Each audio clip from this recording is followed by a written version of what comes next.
ભારતીય સેનાના મહાન યોદ્ધા બ્રિગેડિયર કુલદીપસિંહ ચાંદપુરી, જેમણે ઘણીવાર લોકો મેજર કુલદીપ તરીકે ઓળખે છે, વિશેની વિગતવાર માહિતી અહીં. તેઓ 1971ના ભારત પાકિસ્તાન યુદ્ધમાં લોંગેવાલાની લડાઈના અસલી હીરો હતા. બ્રિગેડિયર કુલદીપસિંહ ચાંદપુરી 120 સૈનિકો સાથે પાકિસ્તાનની આખી ટેન્ક રેજિમેન્ટને હરાવવાના યોદ્ધા બ્રિગેડિયર કુલદીપસિંહ ચાંદપુરી ભારતીય સેનાના એક અત્યંત બહાદુર અને ગૌરવવંતા અધિકારી હતા. તેમનું નામ ભારતીય લશ્કરી ઇતિહાસના સુવર્ણ અક્ષરે લખાયેલું છે. 1997માં આવેલી પ્રખ્યાત ફિલ્મ બોર્ડરમાં સની દેઓલે તેમનું જ પાત્ર ભજવ્યું હતું. પ્રારંભિક જીવન: જન્મ 22 નવેમ્બર 1940, સ્થળ મોન્ટગોમરી, પંજાબ, હાલ પાકિસ્તાનમાં. ભાગલા પછી તેમનું કુટુંબ ભારતના પંજાબમાં સ્થાયી થયું હતું. પરિવાર: તેઓ લશ્કરી પરિવારમાંથી આવતા હતા. તેઓ તેમના પરિવારની ત્રીજી પેઢી હતા જે ભારતીય સેનામાં અધિકારી બન્યા હતા. શિક્ષણ: 1962માં હોશિયારપુરમાં ગવર્મેન્ટ કોલેજમાંથી સ્નાતક થયા હતા અને એનસીસી ના સક્રિય સભ્ય હતા. સૈન્ય કારકિર્દી: 1963માં તેઓ ચેન્નઈની ઓફિસર્સ ટ્રેનિંગ એકેડમીમાંથી કમિશન પામ્યા અને પંજાબ રેજિમેન્ટની 23મી બટાલિયનમાં જોડાયા. તેમણે 1965ના ભારત પાકિસ્તાન યુદ્ધમાં પણ ભાગ લીધો હતો. આ ઉપરાંત તેમણે ગાઝામાં સંયુક્ત રાષ્ટ્રની ઇમરજન્સી ફોર્સમાં પણ સેવા આપી હતી.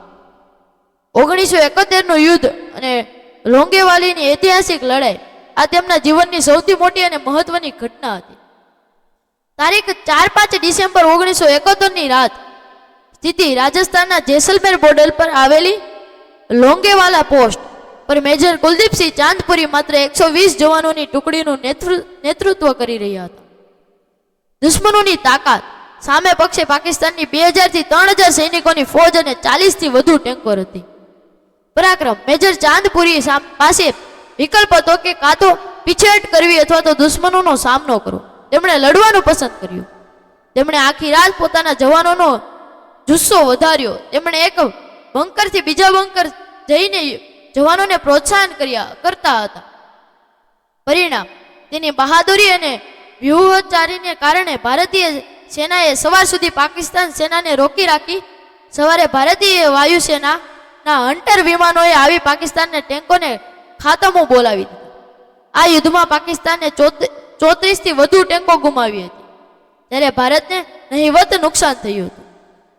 સન્માન અને પુરસ્કારો: આ અદમ્ય સાહસ અને નેતૃત્વ માટે ભારત સરકારે તેમને દેશના બીજા સર્વોચ્ચ લશ્કરી સન્માન મહાવીર ચક્રથી નવાજ્યા હતા. તેઓ સેનામાંથી બ્રિગેડિયરના પદ પરથી નિવૃત્ત થયા હતા. નિવૃત્ત અને અવસાન: નિવૃત્તિ બાદ તેઓ ચંડીગઢમાં સ્થાયી થયા હતા અને સામાજિક કાર્યોમાં સક્રિય હતા. 17 નવેમ્બર 2018ના રોજ 78 વર્ષની વયે કેન્સરની બીમારીને કારણે મોહાલીની હોસ્પિટલમાં તેમનું અવસાન થયું હતું. બ્રિગેડિયર કુલદીપસિંહ ચાંદપુરીનું જીવન દરેક ભારતીય માટે પ્રેરણારૂપ છે. તેમની બહાદુરી સાબિત કરે છે કે યુદ્ધ માત્ર હથિયારોથી જ નહીં પણ હિંમત અને ઈરાદાઓથી પણ જીતાય છે.